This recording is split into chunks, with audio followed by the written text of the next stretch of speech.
And I think also a lot of people don't realize how relevant this statement also is for Europe because European empires were there, but European countries are a separate thing. And so I just really, yeah, I just want to quickly echo what you're saying about this whole taking the concept that is valid, but then extracting it from whatever context you're taking it from and then putting it on something else and saying, for instance, this is what, oh my God, just hit. Okay, this is what happens.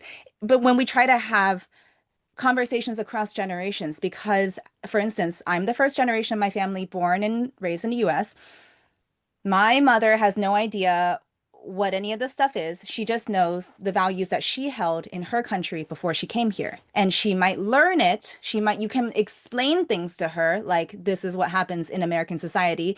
She's been living here longer than she ever lived in China. Does she feel more one way or another? I can't answer that for her, right? But I can say that these things that they did not learn in these societies, and we know in these societies, but do not actually recognize where they originate from. We do too much of this like overly simplistic parallel comparison type thing. I mean, saying colorism is fine, but you have to know why. You have to know where it came from. Right. And that it's not as simple as like, well, you're racist. Like I've heard a lot of immigrant children, families of immigrant family children talk about it like this. I'm not saying that that doesn't exist. I'm saying that as a cultural value, you need to understand the history behind why it exists. Mhm. Yeah. And I think, honestly, that's which if you truly look through history, you will see that there was not a complete discord between the Asian and African American communities. But it is naive to deny that there was not a time, especially in the 60s and 70s, um, when Asian people really just did not. I mean, Asian people don't tend to want to mix with anybody, but they especially did not want their children to have interracial relationships with Black people. So, you know, was part of that, how much of that was American racism inspired, Mm, and how much of that hmm. was the colorism from their Asian culture? Yeah. Because, you know, I know, and I don't think I don't think people realize this either. Asians come in all kinds of shades. Yeah. I, I worked with a guy, anyway, he was very dark. And he would talk about how he was like looked at by other Asian people. And he was like, yeah, they don't they don't like me. Because I'm so dark. He's like, I'm Black to them. And I was like, but I can get as dark as you do in the summertime if I'm out in the sun long enough. Like, what do you mean? He was like, oh yeah. And I had heard, because this was in my 20s, and I'd heard in my younger years, like in my teens, about like that whole colorism thing that Koreans had with like the skin bleaching, Mm, the obsessive mm, shades. But to hear him talk about it, it confirmed it, because now I knew like someone in the culture who could confirm that it was real, and it made me really sad. I think part of me had always hoped up until that point that like Asian people were, because again, I had yet to truly learn Asian history. They don't teach that in American history. yeah. um, they talk about North Korea and South Korea and how Americans saved everybody, which is a conversation for another day. Um, but yeah, they don't talk about what has gone on between those countries over there, the big three and beyond. Uh, Yeah. and just culturally, I think people, and this is probably global, you could probably speak more to that, but especially in America, I just don't think people realize how diverse Asians are, from India, the stands, all the way down to Malaysia, and um, you know, but also how at odds we can be with each other at the same time. Yeah.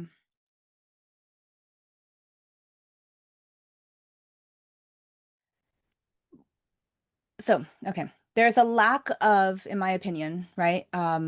This ability to see the diversity of Asians, even as Asian Americans, beyond just which countries our families came from, or in this case, you came from, because you know what I mean? Like, I Right. literally think, if I can speak honestly, people forget that like adoption is a thing. And so I also think a lot of my type of Asian American does not know how to interact with not only adoptees, but particularly those who don't have a certain type of accent. And so why I love our conversations is like if you ask me truthfully, like I notice, or do you know what I mean? Like do I like think it's like we no, because I don't I have met enough people in my life. Do you know what I mean? Like I don't know what to say. And that's actually how we connected on Instagram, right? I literally found you and I was like, this is so ridiculous. I can't remember the first message I sent you, but I think I said something like, this is so ridiculous that people are thinking that this is new. Because, like, are you kidding me? Go look at American history, go look at Asian American history and where people settled. And, like, also, have you just, like, literally never traveled, right? And Right. so, what I find frustrating also is that a lot of people don't know. They often say things like China, Chinese. And I'm not even talking representation. Please understand that I'm talking identity, right? I'm talking like ancestral roots. I'm talking literally like ethnic group, okay? There's so many different types of ethnic groups that populate China, have historically populated China. People don't know because they know the majority group. They don't know about the minority groups and how many there are and how different they all look. That's why, literally, if you once you understand that, you also understand why even marriage between one person from different types of, these groups, it's not only about class, it's also like you're literally from a different like tribe. And so when I was being I was like really young at this time, but I remember my mother telling me like you need to marry someone exactly in our group, exactly this type of person. You need to have kids. You need to like literally keep like this purity mindset. And I Oh, remember thinking like, well, this is insane. Like I was like 5, but I was like, this is just crazy. Like I had a crush on my like little boy best friend, and I was like, well, this is gonna work somehow, one way or another. Like, we're gonna get married and I'm gonna have his babies. Like, I don't, which is so funny if you think about it now. Also, like, he literally still exists. He's now married to someone else, clearly. So, like, it is, but in my mind, I was like, why? Why all these conditions and stipulations? And also, a big question for me was, is it just my mother saying this, or is it all Chinese people who think this? So then that began the search for like, hi uncle, blah blah blah, what do you think about, like this, or and having those conversations with family in China was really interesting as well, because I realized, and this is like why we can't ever just talk for like 10 minutes, it goes into like 10 hours, but the fact that I can go back to my family's country of origin, it's only been X decades at this point that they left, and I go back and I talk to them and I realized that my family, like many immigrant families, they hold on to what they believe is culture, and they try to transmit that and impose that. And that's where you get stereotypes and cliches and things like, oh, we're Chinese, so we have to wear red, or like we must always say these things because like we should be proud. And again, we're mixing up a lot of things, because if you look at China now, it also seems ridiculous. Like if you look at the evolution of the country now, Chinese people look at people with these types of behaviors. Like I literally had a client who is based out of Shanghai, right? And found an article on what West Coast Chinese Americans do, for the New Year. And he's like, we haven't done this in like decades. Like, what do you mean? Like, like the traditions of like, oh, crazy. yeah, like, being careful, like being superstitious, and the sweeping of the house thing, and like, the what you eat and what you do, things that I think are well intentioned because you're trying to pass down customs, traditions, but then they become learn this and do this because this is the code, this is what makes you you. And it's such a heavy burden. And it's also extremely, if you think about it, extremely superficial, because like that's not what it actually means, I think. Giving hongbao doesn't make you Chinese, you know? And I don't know. I That's my personal take on it, at least. Well, I mean, it's very much like how a lot of uh Asian people who, and this usually comes from Asian people who aren't in America, or rather they're not part of the diaspora, right? Um, they have said to me and other adoptees, well, you're not Asian. Yes. Because we don't carry those stereotypical characteristics. We didn't have the culture to learn to hold on to maintain our verified status of Korean. Um, and I think that's probably been like the most common struggle with everybody across the board, Mm, even if they were exposed to the culture, because then they feel guilt because they were and nobody else was. Um, but it's like, where does that fit? And how can I make it fit? Even if I know it, how can I, because I have these people over here who feel like they might be more Asian than me. So maybe they have the authority to tell me that I shouldn't because I'm not Asian enough, but it's cool for this white guy to do it, yeah. but I'm Yeah. appropriating. Because those have been the kind of conversations that I've had. But also, I don't feel like Asians, and this also goes for the African American community. I've seen Africans who are not part of the diaspora who have also said things to African American people like, it's not that bad, or because they don't understand the American experience, or Struggle. yes. Yeah. I can't speak for other people in like Australia or Europe, but Yeah. I'm sure that they have their own displaced challenges Yeah. because you're not around your people. Unfortunately, there's no other way to look at it, but their people, humans are just wired to be more accepting of things that are more familiar and more like them because it's just easy. It doesn't make it right. I want that to be clear. Hmm. But I mean, it's been proven that that's just naturally how people become more comfortable with things. That's why nobody likes change. Um, but yeah, I think that becomes part of the problem is that whenever you hear people who you feel like are more authentic in your culture, Mm, you can't. And I think that's probably why um, the immigrants that you speak about, like the parents and those generations of immigrants who are clinging to it so hard, and the younger generations are like, okay, but we can find our own identity of what it's like to be Asian. I don't want to be like the thank you very much t-shirt that people, yeah. you know, um, because that makes you feel less human when you walk out in the world. Uh, it's different for us, I think, than it was for them. Yeah. I can't necessarily speak to it, but I would imagine that it was a comforting thing for them because it was Yeah. a piece of home. Um, but for a lot of us here, it became something to get bullied over.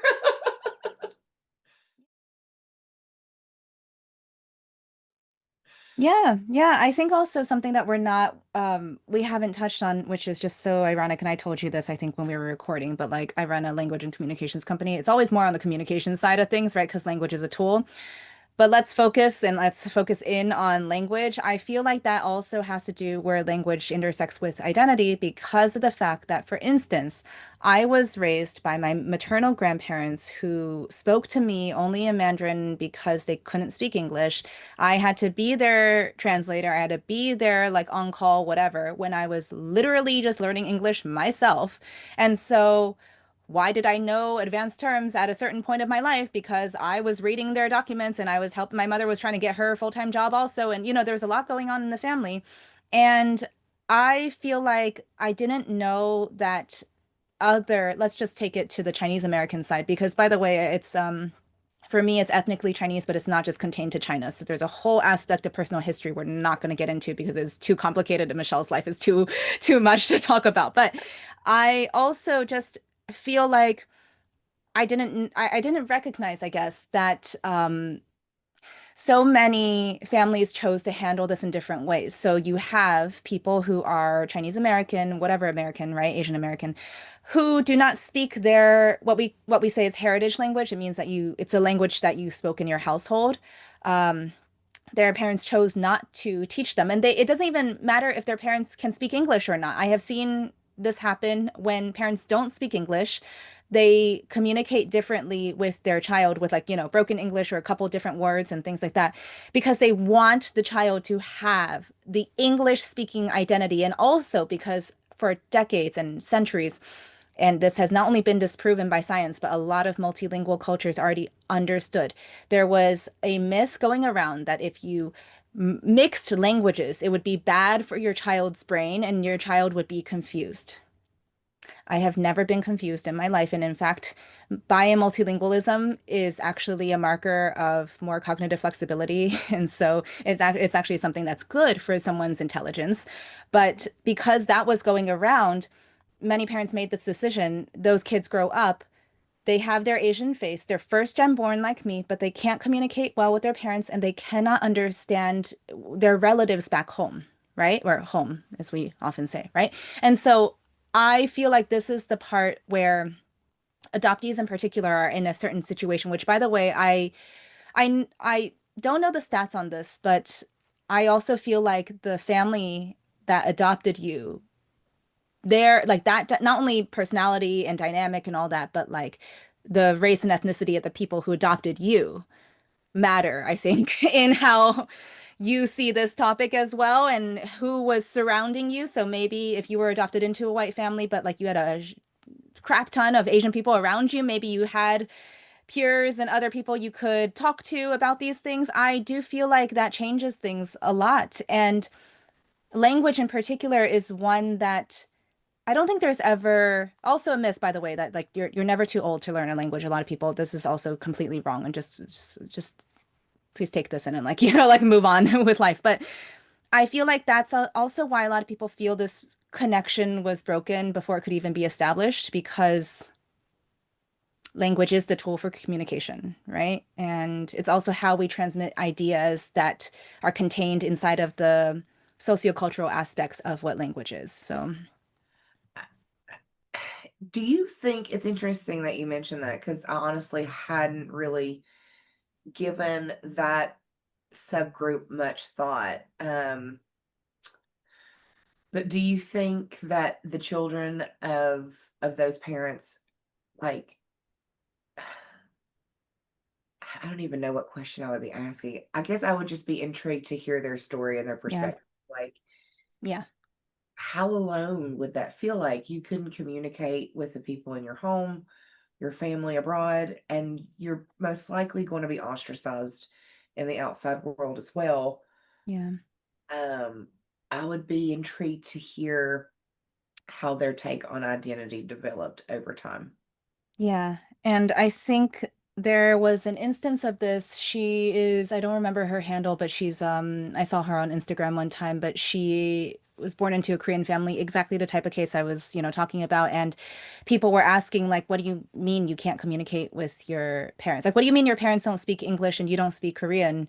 And she was like, yeah, because, that was the idea that you had to just assimilate and like, I have friends who have only Western sounding names like inside of not only their documentation but like everything about them it has to be this like you have to like baseball you have to you know what I mean like the parents like made that from rule from the beginning and I think what also sucks is the fact that if I can speak for the very traditional East Asians for sure but like Chinese people in particular I think that language is often used as the like like your badge of entry for for the community or for the, like for this part of the world, right? That it is so important and it is such a massive aspect of how people live and interact. And I know that because I can speak Mandarin, that I was welcomed into places that other people wouldn't be because they would be seen as too Americanized or too Westernized.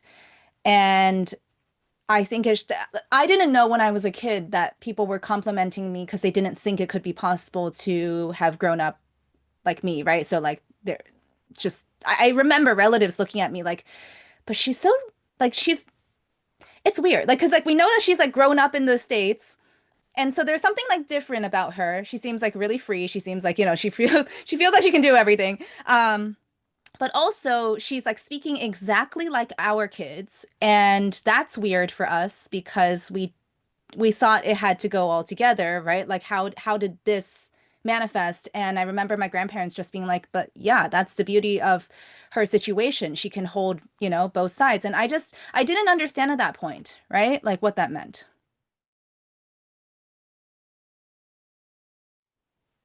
Hmm. Yeah, there was definitely, which I guess a lot of people felt that way, immigrants, that you had to be one or the other. You couldn't, and I've heard this before in other conversations too, like you couldn't be too proud to be where you're from because it meant you weren't proud to be, Yeah. Yeah. um or Yeah. depending on what country you were coming from and the circumstances over there and the relationship with the US. I think that influenced a lot of people too. I feel like that, I don't know if it's because I'm Asian that I'm more aware of those experiences than say like Italian Americans, or Middle Easterns, Americans, or uh, you know, anybody who has been a target, the Latin American Mm, community, a target for being an immigrant, in my lifetime.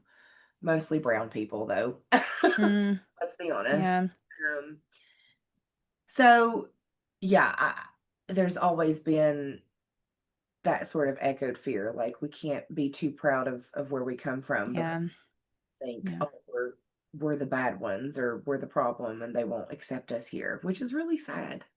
Yeah. But we get that anyways, do you know what I mean? Like, because actually that's not a fabrication from inside of the the the the affected or marginalized community. That is the creation of those who seek to c create that narrative, right? And then impose it. I just find it shocking because yeah, like I think my mother actually doesn't speak with a really heavy accent on her English. Everyone thinks that she does because when I say immigrant family, people are like, "Oh, well, then she must be like, saying all the stuff that you see in movies." No, she worked really hard to get rid of her accent, to get rid of, I mean, it's not she doesn't sound like me, but she does not sound like a movie. Do you know what I mean? She does not sound like a movie character. And that's where we look at representation. Okay. That's where the conversation is about media, about role models and recognizing that we have places to go and grow inside of larger society that we didn't need that validated though beforehand in like a lived way. I feel like we all need to remember that we are our own type of person, but also our own type of Asian person, even Chinese person, Korean person, whatever it is. And also we don't get to gatekeep what that means. Like I just it angers me so much that adoptees are not treated in the with the same sort of grace, you know? Like it's not a choice that you all made. Do you know what I mean? Like it's Yeah. wild. Yeah. A lot of us really enjoy the go back to your country. Yeah. On that, because people, that's just their automatic, well, then go back to your country. And it's just like, Yeah. um, we don't really know which one's ours at this point. So, um, but yeah, it's interesting to, I don't know, just see how people process things based off of just little details. We over generalize and simplify in the explanation of things, like we said earlier, but I feel like we over specify on on how we execute it, if that makes sense. Mm, Because it's like, oh, well, if you're this, but only on Tuesday and a little bit on Sunday, then yeah, that's not going to work for us. But I think the truth is that it's the reason why you can't figure out what the criteria is because it's constantly shifting. yeah. And that's why you have to just Yes. be like, it's what I make it. Uh, Yeah. Definitions are dynamic, also how we choose to see and categorize things and what value we afford things. I mean, it follows time and it follows evolution, it follows society, it follows trends, it follows like 1,000 things that don't make sense when you pull something, extract it, and then put it over here because like what? Like I'm sorry, it's just to me it's so ridiculous because I look at it and I look at it also when we think about language and people say things like, well, it's not actually like this because English should have been like this or like Chinese should have been like that. And like languages more than anything else, it's so clear how much work needs to be done on this part. But like when people are like, oh no, there is one like, standard English. I'm like, what century are you living in? Like what are you talking about? Like, you know, there is one standard English accent. That's uh, not true in any time period. Like, no, that has not stayed true since like ever, since the creation of the language. yeah, what Yeah, is it? Can I hear it? yeah, I know. I know. Can you do it for us, please? Yes. Is it what the textbook said? Because you mistakenly thought that the publisher had all the answers, and because you loved your teacher and you thought that he or she had all the solutions to life and all of life's problems. Like it's just so ridiculous. Yeah. Feeling I get when people act so surprised about me having this accent because it's like, okay, well then what should I sound like? Yeah.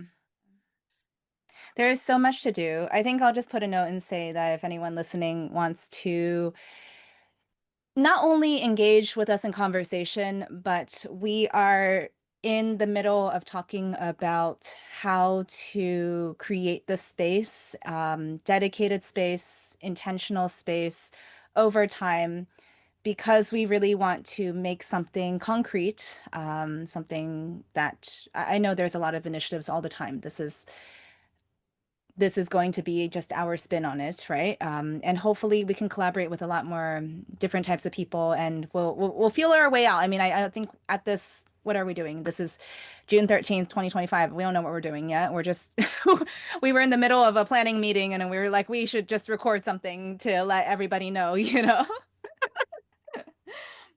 Yeah, so reach out if you're interested.